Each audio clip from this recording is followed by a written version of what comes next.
அன்புள்ளம் கொண்ட கும்பராசி அன்பர்கள் அனைவருக்கும் எனது பணிவான வணக்கங்கள். இந்த கும்பராசின்றது காலபுருஷத்து 11வது வீடு. இந்த ராசிக்கு அதிபதியும் சனி பகவான் தான். இந்த ராசியிலேருந்து தான் இப்போது மீன ராசிக்கு பயிற்சி ஆக போகிறார். இந்த ராசியில தான் இப்போ நம்ம இந்த வீடியோ நீங்கள் பார்க்குற இந்த கண்டிஷனில் அவர் இந்த கும்பராசியில் தான் இருக்கார்.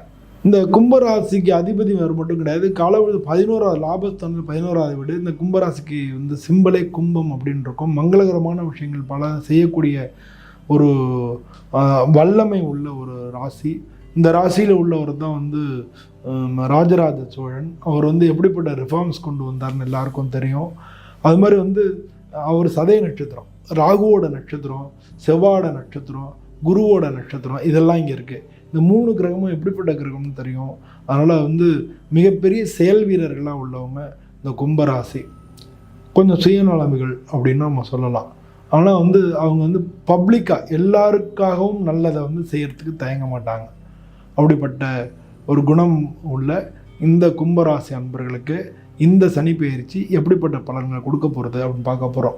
இப்போ இது வரைக்கும் ஜென்ம சனியாக இருந்தார்.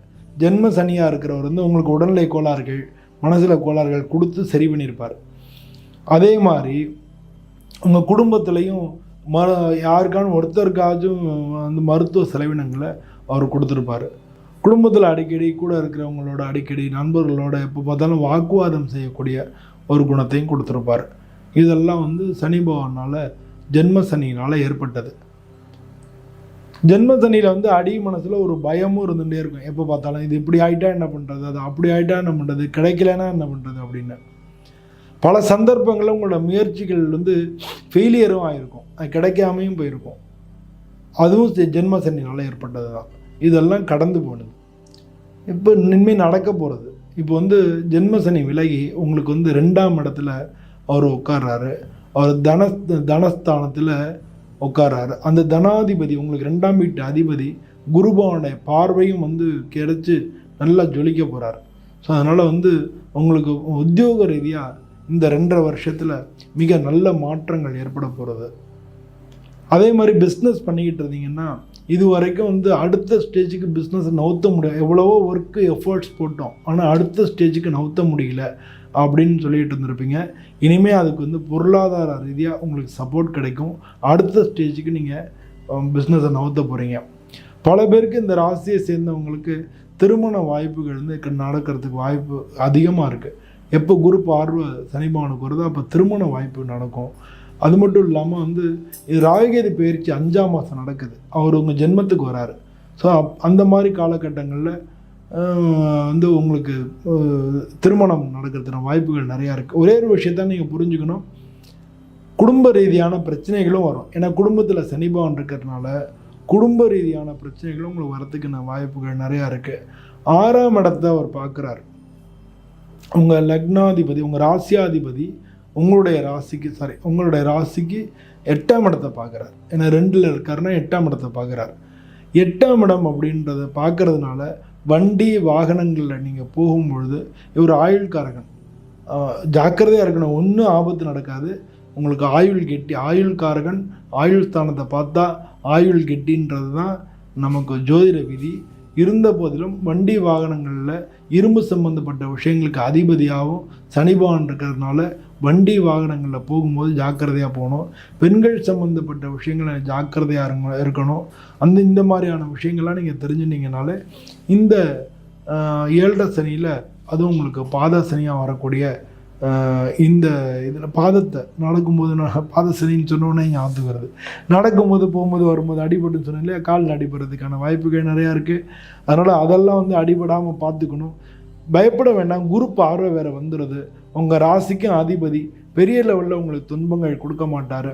என்னதான் இருந்தாலும் சின்ன அடிபட்டால் கூட வலிக்க தானே செய்யும். அப்போ நம்ம அதை நம்ம தற்காத்துக்கணும். அதுக்காக தான் இந்த விஷயங்கள்லாம் நான் சொல்கிறேன். அதே மாதிரி படிப்பில் இருக்கக்கூடிய மாணவர்களுக்கு நல்ல படிப்பு சூப்பராக உங்களுக்கு அதெல்லாம் சக்ஸஸ் பண்ணக்கூடிய வாய்ப்புகள் வருது. ஏன்னா 2ஆவது வீட்டுக்கு அதிபதி குரு பகவான் பார்வை வரும். எப்போ வரும் அப்படின்னா இந்த வருஷத்தில் உங்கள் ராசியை பார்ப்பார். அதே மாதிரி 2ஆம் இடத்தையும் பார்ப்பார். இந்த 2025 உங்கள் ராசியை அவர் பயிற்சி 5ஆம் மாதத்துல உங்கள் ராசியை பார்ப்பார். உங்களுக்கு தேஜஸ் கொடுக்கும், நல்ல புத்திசாலித்தனம் எல்லாமே கிளியர் ஆகும், எல்லா விதத்திலும் நல்லா இருப்பீங்க. ஆனால் அக்டோபர் மாதத்துலேருந்து டிசம்பர் மாதம் வரைக்கும் அவர் கடகராசிலேருந்து அவங்க 2ஆம் இடத்தை பார்ப்பார். பொருளாதார ரீதியாக மிக நல்ல முன்னேற்றங்கள் ஏற்படக்கூடிய ஒரு காலகட்டமாக இருக்குது. ஸோ எப்படி பார்த்தாலுமே உங்களுக்கு வரக்கூடியது படிப்பில், மாணவ செல்வங்களுக்கு படிப்பில் வந்து நல்ல முன்னேற்றங்கள் ஏற்படுறது, இந்த மாதிரி எல்லா விதத்துலேயும் நல்ல பலன்கள் தான் இந்த வருஷம் உங்களுக்கு நடக்கும்.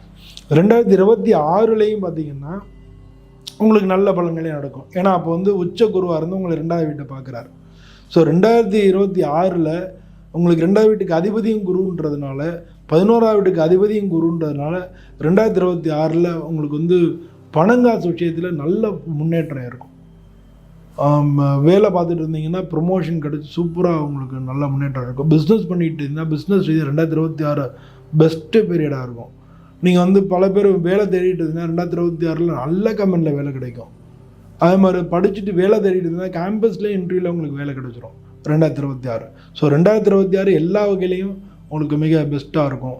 எப்படி பார்த்தாலும் இந்த சனிப்பெயர்ச்சி உங்களை வாழ்க்கையில் உங்களோட அடுத்த ஸ்டேஜுக்கு கொண்டு போகிறதுக்கு தான் வருது. இந்த சனிப்பெயர்ச்சியில் நீங்கள் வணங்க வேண்டிய கடவுள் அப்படின்னு நீங்கள் பெருமாளை போய் வணங்குனீங்கன்னா உங்களுக்கு 5ஆம் வீட்டுக்கு அதிபதி அவர் தான், 8ஆம் வீட்டுக்கு அதிபதியும் அவர் தான். 5ஆம் வீடுன்றது உள்ளுணர்வு. ஸோ 5ஆம் வீட்டுக்கு அதிபதி புதனாக வர்றதுனால நீங்கள் பொதுவாக சனி பகவானுக்கு பெருமாளை வணங்கினா நல்லதுன்றதுனால நீங்கள் பொதுவாக பெருமாள் கோயிலுக்கு ஒவ்வொரு சனிக்கிழமையும் போய் நீங்கள் வணங்கிறது மிக நல்ல பலன்களை கொடுக்கும். அதுக்காக நீங்கள் மற்ற சுவாமியை வணங்க வேணான்னு சொல்ல வரல. இந்த காலகட்டத்தில் நீங்கள் பெருமாளை அப்படி வணங்கினீங்கன்னா நல்ல பலன்களை கொடுக்கும். ஒரு சிரமம் இருக்குது, ஒரு கஷ்டம் வருது, உடனே பெருமாள் கோயிலுக்கு போய் ஒரு தரிசனம் பண்ணிங்கன்னா அந்த காரியம் உங்களுக்கு நல்லபடியாக நடந்துடும். ஸோ அந்த மாதிரி இது இந்த காலகட்டங்களில் நீங்கள் இது மாதிரி பண்ணிட்டா நல்லா இருக்குமே அப்படின்றது தான், அதுதான் என்னுடைய ஆசை. அதுக்கு தான் நான் அந்த மாதிரி பண்ணிக்கிங்கன்னு சொல்கிறேன். பொதுவாக அந்த காலகட்டத்தில் நீங்கள் வரக்கூடிய நல்ல விஷயங்களை நீங்கள் தேக்கி வச்சுட்டு வாழ்க்கையில் முன்னேற்றத்துக்கு அதை யூஸ் பண்ணிக்கணும். பொதுவாக பல சந்தர்ப்பங்கள் பொருளாதார ரீதியாக உங்களுக்கு கிடைக்கிறதுக்கு இருக்குது. அதனால் பொருளாதார ரீதியாக மிக ஏற்றமான காலமாக இருக்குது. அதனால் இந்த காலகட்டத்தை யூஸ் பண்ணிக்கணும். உங்களோட லைஃப்பை அடுத்த ஸ்டெப்புக்கு கொண்டு போங்க, வாழ்க்கையை என்ஹான்ஸ் பண்ணிக்கோங்க. பல பேருக்கு இடம் வாங்குறது, நிலம் வாங்குறது, கல்யாணம் ஆகாமல் இருக்கிறவங்களுக்கு கல்யாணம் நடக்கிறது, இது மாதிரி பல நல்ல காரியங்கள்லாம் இந்த காலகட்டத்தில் நடக்கிறதுக்கு இருக்குது. அதனால் கும்பராசியை சேர்ந்தவங்க அனைவருக்குமே இந்த காலகட்டம் மிக நல்ல காலகட்டமாக இருக்குதுன்னு தான் சொல்லணும். உங்களுக்கு 7.5 சனியிலேயே பாத சனியாக இருந்தால் கூட இவ்வளோ நன்மைகள் நடக்கிறது. ஏன்னா அந்த வீட்டுக்கு அதிபதி குரு உங்களுக்கு உச்சமாக போக போகிறார். இந்த 12 வருஷத்தில் இந்த ஒரு வருஷம் தான் அவர் உச்சமாக போக போகிறார். புரியுறதா? அவர் தான் உங்களுக்கு லாபஸ்தானத்துக்கும் அதிபதி குரு. ஸோ அப்போ அவருடைய பார்வை சனிக்கு விழுது. அப்போ எப்படி இருக்குன்னு நீங்கள் நான் சொல்கிறதுக்கான காரணம் இதுதான். 7.5 சனி தான், பாத சனி தான், 2ஆம் இடத்துல இருக்கார். இனி பாதத்தை கவனமாக பார்த்துக்கணும், இதெல்லாம் ஓகே தான். ஆனால் குரு பார்வை பொருளாதார இது அப்படிப்பட்ட பலன்களை தரும். சரி, நல்ல பலன்கள் பெறக்கூடிய ராசிகள் ரிஷபம், கடகம், துலாம், மகரம், இதெல்லாம் நல்ல பலன்களை பெறும். கொஞ்சம் கஷ்டமான பலன்களை பெறக்கூடிய ராசிகள்னால் மிதுனம், கன்னி, மீனம், தனுசு, இதெல்லாம் கொஞ்சம் கஷ்டமான பலன்களை பெறும். சுமாரான பலன்களை பெறக்கூடிய ராசிகள்னால் மேஷம், சிம்மம், விருச்சிகம், கும்பம், இதெல்லாம் கொஞ்சம் சுமாரான பலன்களை பெறும். ஸோ இந்த மாதிரி இந்த ராசிகள் உங்கள் வீட்டில் இருந்தாங்கன்னா அவங்களுக்கு இந்த வீடியோவை ஷேர் பண்ணி அவங்களுக்கும் பார்க்க சொல்லுங்கள். அந்த மாதிரி நீங்கள் பார்த்துக்கிறது உங்கள் நல்ல பலன்கள். உங்கள் தசாபதி எப்படி இருக்குன்றதையும் பார்த்துக்கணும். உங்களுடைய சுய ஜாதகமும் இதுக்கு ஒரு காரணமாக இருக்கும். சுய ஜாதகம் பார்த்துட்டு கோச்சார பலன் பார்த்துக்கும் போது உங்களுக்கு கண்டிப்பாக எல்லாமே நன்மையாகவே நடக்கும். உங்கள் கும்பராசி அனைவருக்கும் நன்மையாக நடக்கும்னு நானும் பிரார்த்தனை பண்ணிட்டு உங்கள்கிட்ட விடைபெறுகிறேன். நன்றி, வணக்கம்.